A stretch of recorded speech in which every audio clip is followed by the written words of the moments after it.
This first blind item took me by surprise. They write, this former A-list, mostly movie actress took a long break from acting. She says it's because of PTSD from her relationship with the producer slash wannabe rapper, which is about Cameron Diaz and Diddy. Everyone is aware of what Diddy is capable of, and it is so disheartening to think that Cameron Diaz could have been at the hands of Diddy at one point. This person commented that Cameron quit acting shortly after Diddy. She's dated a lot of problematic men before. I feel like Matt Dillon was the love of her life, but she didn't get along with his mom. Now, I don't know about Matt Dillon, but according to this person, Cameron should have been aware of Diddy's reputation. Did she think she could change him, or did she think that she was immune to a because of her status? They're just trying to figure out why a cute girl would get involved with messy Diddy. And it's probably, you know, hindsight bias. We didn't know he was as bad as we do now. Here's a throwback article. Diddy regrets breaking it off with Cameron Diaz. Quote, if I could turn back time, things would be different. We all know Diddy's dating history includes Jennifer Lopez, Naomi Campbell, and the list is pretty long. But a fling that he had going into the 2010s is the only one he's ever seemed reminiscent of, which was his relationship with actress Cameron Diaz. The two initially hooked up in 2008 and were somewhat together for 4 years, eventually ending things in 2012. By 2014, Cameron moved on to Benji, the lead guitarist of a pop punk band called Good Charlotte. Movie star Cameron Diaz might just be building a reputation as Hollywood's most indecisive star. It now looks like there's some truth to recent rumors about her and old flame P. Diddy. Cameron and Diddy were reportedly seen sharing a passionate kiss at a New York hotel on December the 10th.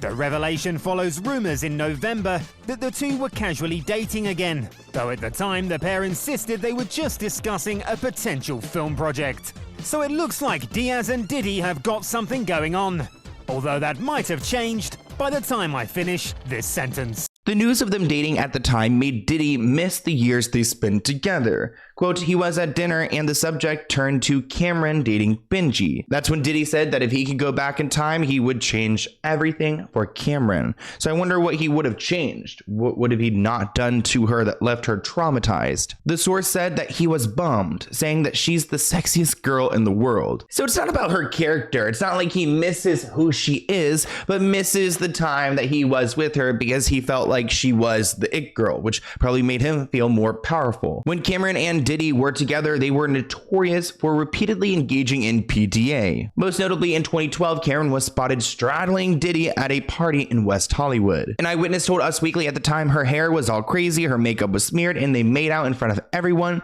She was acting like a teenager. We all know that Diddy likes to drug his women, so I wonder if he gave her a little something to loosen her up. Diddy and Cameron Diaz were caught making out again. However, the two just won't admit that they are more than friends. The two were spotted at PhD nightclub in New York City Saturday night, where they joined in on the same table. Diddy was seen ordering multiple bottles of Ciroc, Patron, and Grey Goose, which I suppose the two both partook in drinking, and then they couldn't keep their hands off one another. Cameron's rep still denies the claim, saying they are just friends, but we don't believe this. I hope they become a couple just for the sake of seeing what they look like together. As you guys already know, we talk about some heavy topics on this channel, and sometimes I just need to sit back and relax, which is why I love Merge Dragons. It's a beautifully relaxing puzzle adventure game that's set in the enchanting world of Dragonia. Imagine escaping reality and diving into a meditative and stress-free experience where you can collect enchanted items and adorable dragons. Use these to unlock, upgrade, and organize your own camp.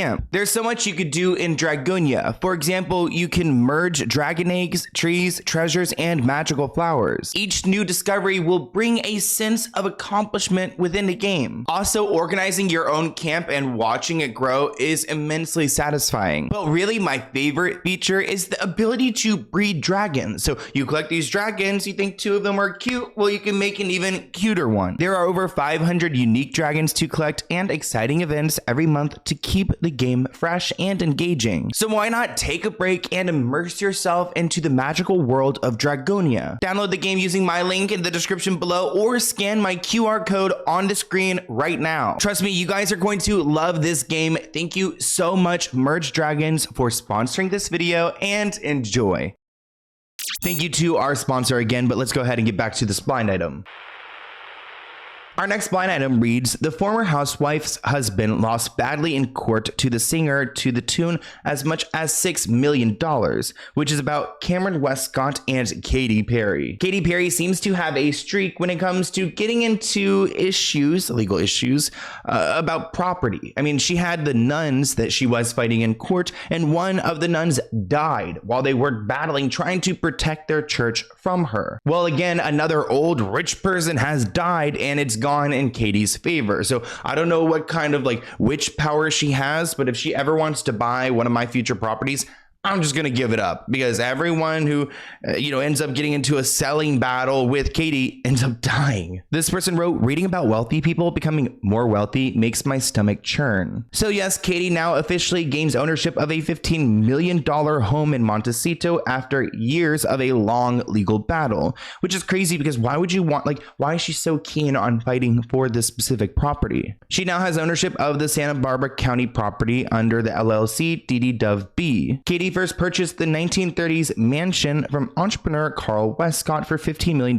in July 2020. She intended to use the 8-bedroom, 11-bathroom home as her family home with Orlando Bloom. Days after the deal was finalized, this man, Carl, who was diagnosed with genetic brain disorder known as Huntington's disease, in 2015 attempted to rescind the deal, stating that he did not have the mental capacity to sell the home to Katy in the first place. To try to get his home back, he filed a lawsuit against Katy Perry's business manager because the business has purchased the property and it's been in trial since September 2023. During opening statements, Carl's attorney Thomas said that the 1-800-Flowers founder, that's how Carl's famous, was exhibiting signs of delusion and intrusive thoughts due to painkillers he was taking after a spinal surgery when he sold his home. Carl claims that he began to feel mentally clear a week later, and then he realized the mistake he had made and he did not want to give up his home. Despite Carl trying to walk back everything, Katy Perry eventually won because he had sold it whether he was clear-minded or not. Because of this terrible legal battle going on between Carl and Katy Perry, there's actually legislation that's being put in place. Pop-Base reports that Katy Perry's house battle with 84-year-old Carl Westcott has inspired a new bill called the Katy Perry Act, which aims to protect the elder from financial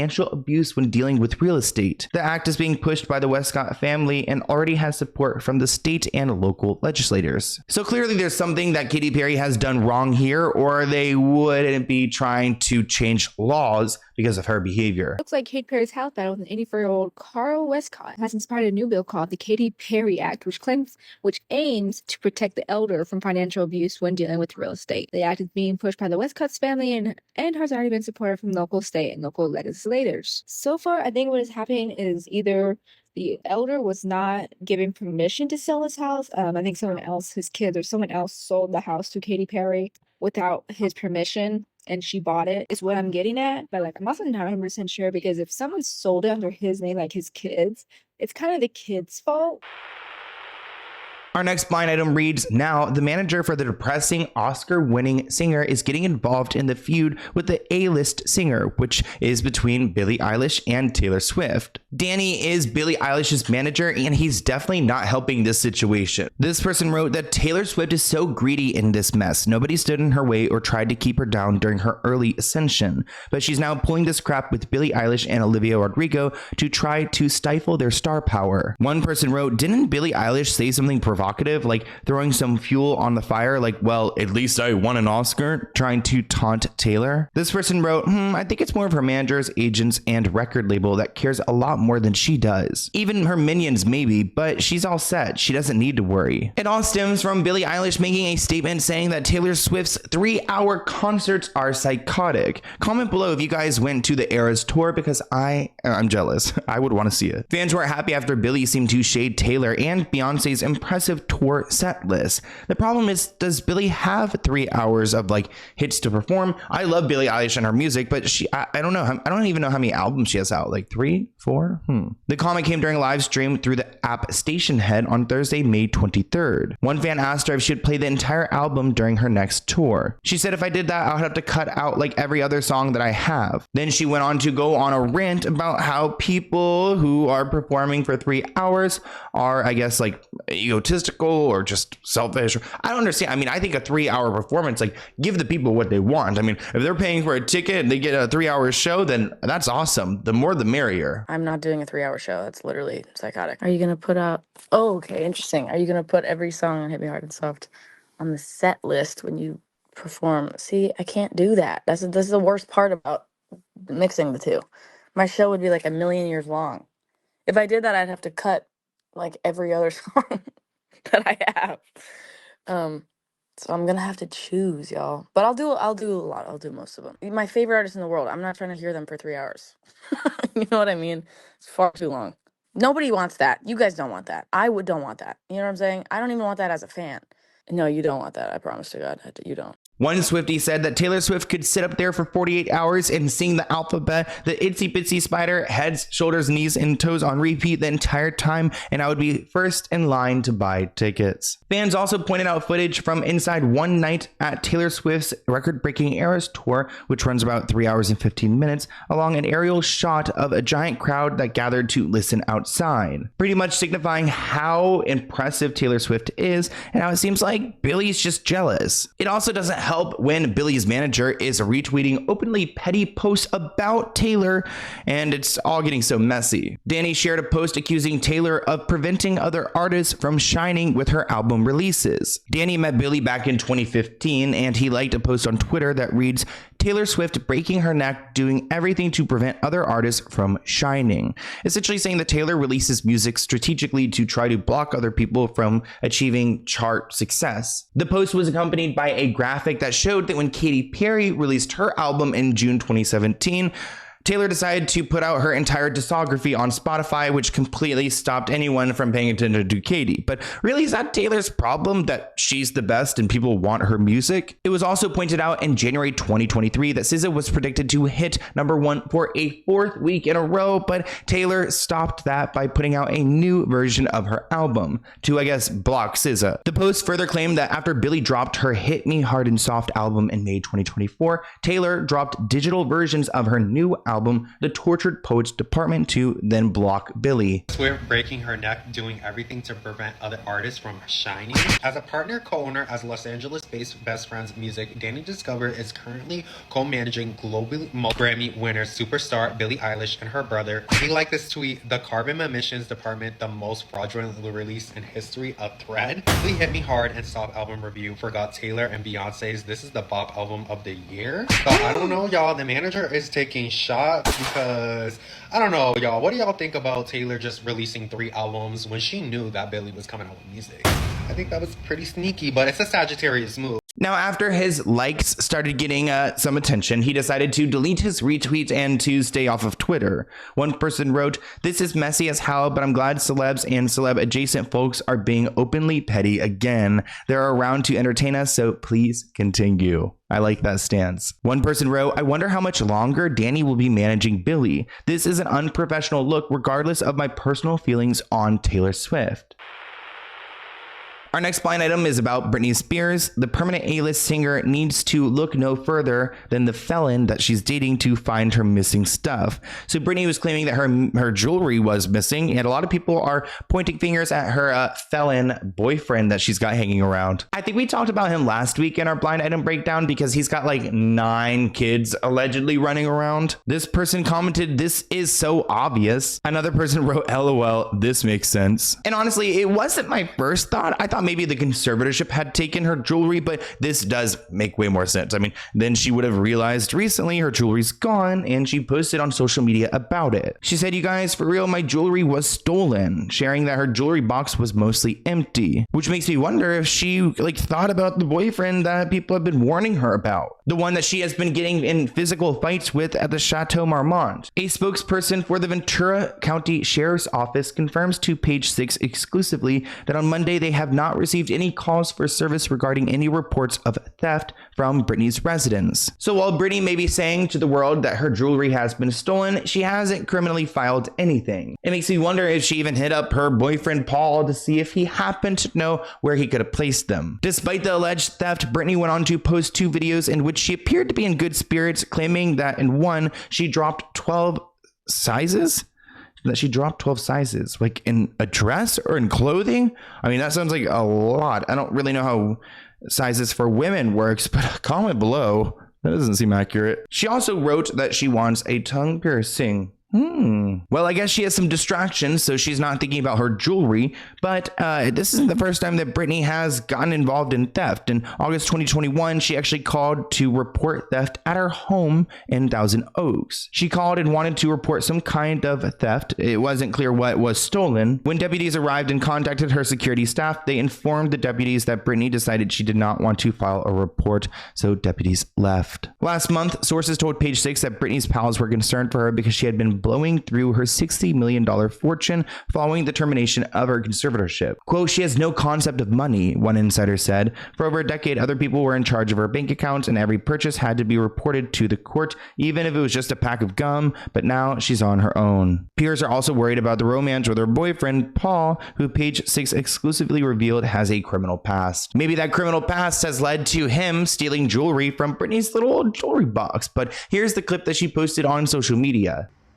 Show you guys for real, all my jewelry was stolen. See, it's nothing, well, it's a Mother Mary, but, house, because I'm scared. It's all gone. All my jewelry is gone.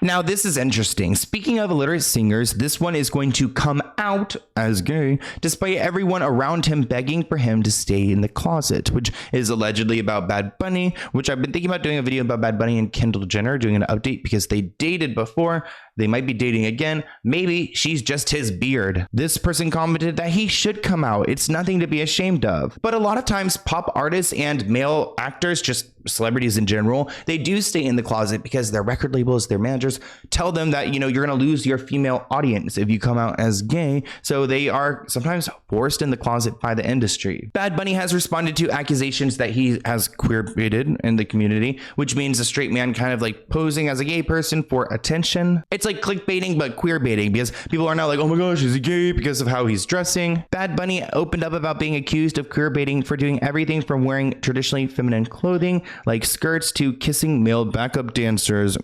Quote, I get endless number of negative comments and sexist and homophobic ones without being homosexual for dressing like that. Maybe the queer person suffers more, but it's not like I put on a skirt and go out and they say, oh, look how cool. They're attacking me either way. He continued, you don't know the reasons why a person is wearing that. You weren't in his mind when he decided to put on a skirt or a blouse. You don't know what's inside of him and what's in his heart. As for whether his style represents a part of his own identity, Bad Bunny simply responded, you do it because you want to and it makes you feel good. More recently, Bad Bunny is in a new film, Cassandra, which tells the true story of a gay person named Saul. In the film, the rapper plays Felipe, an ambitious drug dealer working for this guy's manager, who then shares a kiss with one of the characters. Oh, I want to see this. Let's roll the clip.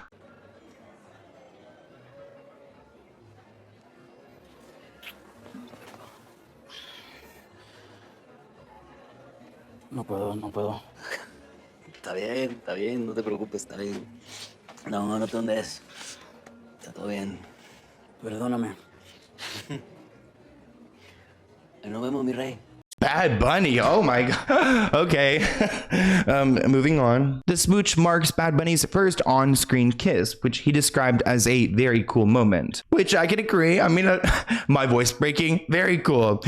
Very cool, Bad Bunny. In an interview, Bad Bunny does talk about being fluid. His real name is Benito, which is so cute. Benito Antonio Martinez Ocasio. Wow, how handsome. I'm over here like Bad Bunny fan. He said that he is fluid, that it does not define him. At the end of the day, I don't know if in 20 years I will like a man. One never knows in life. Ooh, so he's open. Hi, Bad Bunny.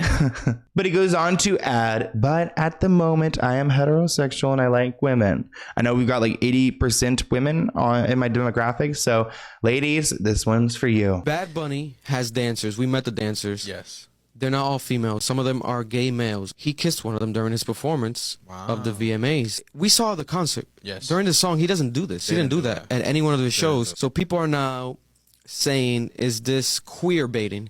Because he did it specifically during the VMAs and for the VMAs. If he's not gay, then yes. Or is he gay? He could be gay. We don't know. We won't know until he speaks on it. Our next blind item is about Nicki Minaj, the rapper who has me blocked on Instagram. The foreign-born former A-list rapper and lover of killers and criminals can't make it through the rest of her tour. She will end up dead. Jesus. Oh my God. Our blind item, let me resettle. Our blind item breakdown has gotten so dark lately, guys. Gotten so dark. I'm trying to find my other shoe. I need like to be grounded for this. All 10 toes down. Okay. Or she will end up dead. This person in the comments disagrees. No, I don't think so. Not dead. At least she will end up in comatose. Drug sniffing dogs will have to check whether she's really dead or just playing possum. That is so morbid. I almost like can't even believe I read that comment out, because that's kind of like, I don't know. I don't mess with people. Like if you have drug issues, like that is a valid addiction disease. Like, and I see it as that. I have a lot of empathy and sympathy for those people.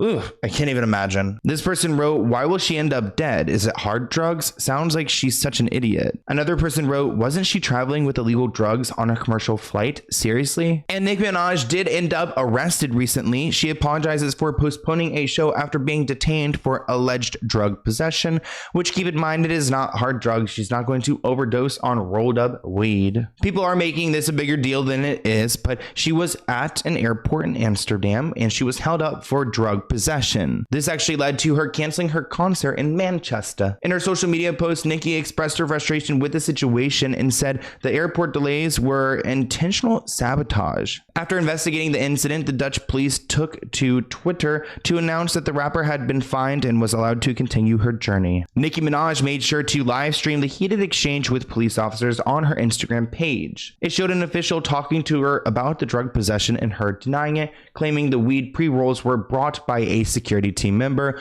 which, ooh, they're trying to like, she's trying to push it off on her own people and just get her team, you know, arrested, which I feel like, honestly, like if I was her employee, I would take one for the team, assuming that she would take care of me afterwards. I'm not carrying drugs. Okay, but it's not a question here. I think it's I'm not carrying drugs. Inside. Number one, when I came here, yeah. The okay, back. You can go inside. No, I'm not going in there. I need a lawyer present. So I'm under arrest. Yes. But yes. Under arrest for what? Okay, stop filming now. I'm under arrest for what? Okay. Do you know what happened when I came here? You have to go inside. Huh? What you said? Can you please stop filming? Please just step in the car first. No, I need a lawyer. Nicki Minaj can also be seen in the video clip protesting her detention and requesting legal representation before the airport police eventually took her into custody. But that's what happens when you're not in America. You don't have the same rights. We don't have our constitution in play, so you can't just demand legal representation. You're really at the hands of whatever government laws they have over there, which I was just in the UK, but it's so fascinating that you're up to their discretion after you're in their custody. Live Nation released a statement which read, despite Nicki's best efforts to explore every possible avenue to make it to tonight's show, the events of today have made it impossible. We are deeply disappointed by the inconvenience this has caused. Nicki also confirmed the cancellation in a video shared by a fan account on social media. According to Radar Online, she expressed her disappointment with the inconvenience the incident caused her fans and promised the ticket holders a new date. Nicki Minaj spoke about how frustrated she was and claimed the incident was sabotage. The rapper explained that the airport authorities mishandled her belongings, causing big issues over less than 5 grams of weed, which is legal in the country. Nicki said now they found weed and another group of people have to come here to weigh the pre-rolls. Keep in mind, they took my bags without my consent. My security has already advised them that those pre-rolls belong to him. Oh yeah, and the pilot wants me to take my IG post down. Nicki shared that she ended up spending hours in a jail cell and had her next flight delayed for a while. She thanked the venue for their support, but really there was no getting out of this. The multi-platinum artist also pointing out Amsterdam's liberal marijuana laws. Dutch police taking the hip-hop star into custody, but later releasing her after charging a fine. Her concert in Manchester postponed to a later date. Even with countries with lax cannabis policies, I would say just leave the marijuana and even hemp at home. And just like Nicki Minaj couldn't leave the Netherlands with marijuana, she also couldn't land in the UK with it either. Now, Nicki Minaj is clearly going to be upset over this, and she's trying to get to the bottom of it. In a tweet, she accused her former team of deliberately hindering her travel plan, saying, they try to make me book another jet every time, all because I fired management who found out for years they were adding on $30,000 to $50,000 onto my jet and pocketing it. I fired a tour manager recently who was doing the same thing, and he got mad about it. Their goal is to make me late and to pocket $40,000. She continued in another tweet, it's to try to make me late so that they can write negative stories. Jealousy is a disease, you know the rest, which I don't know if I do know the rest. I really don't. But I want to hear what you guys think in the comments below. What do you think of our blind item breakdown this week? Are you guys still loving the series? How are we feeling? Do you want a life update? Do you really want a life update? I was just in London last week. Now I'm back in the States. I'm going to be in LA for the next couple of weeks. And then I'm going to be in Tennessee and Nashville. And then I'm going to Texas, Houston for Pride.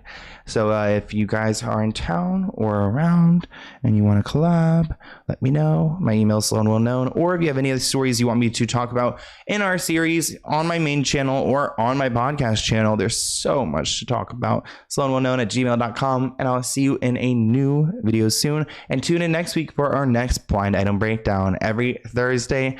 Unless I'm in the UK like last time. That was a struggle. But yeah, every Thursday. Bye, guys.